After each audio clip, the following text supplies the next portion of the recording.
Welcome to quick foods. இன்றைக்கி sweet corn carrot soup எப்படி பண்ணுறதுன்னு பார்க்கலாம். ஒரு குக்கரில் 1 டேபிள் ஸ்பூன் வெண்ணெய், கொஞ்சம் கட் பண்ண பூண்டு, 1 கப் கார்ன், அரை கப் கேரட், கொஞ்சம் சால்ட், இதெல்லாம் போட்டு நல்லா கலந்துருங்க. இப்போது 3 கப் தண்ணி ஊற்றி குக்கர் நல்லா மூடிட்டு லோ ஃப்ளேமில் 10 நிமிஷம் வைக்கணும். ப்ரெஷர் இறங்குனதும் குக்கர் மூடி ஓப்பன் பண்ணி கொஞ்ச நேரம் கொதிக்க விடுங்க.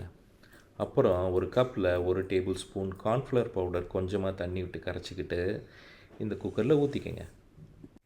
இப்போ ஒரு தடவை நல்லா கலந்துட்டு 1 டேபிள் ஸ்பூன் பெப்பர் பவுடர், கொஞ்சம் மல்லி இலை போட்டுட்டு ஆஃப் பண்ணிடுங்க. Sweet corn soup ready.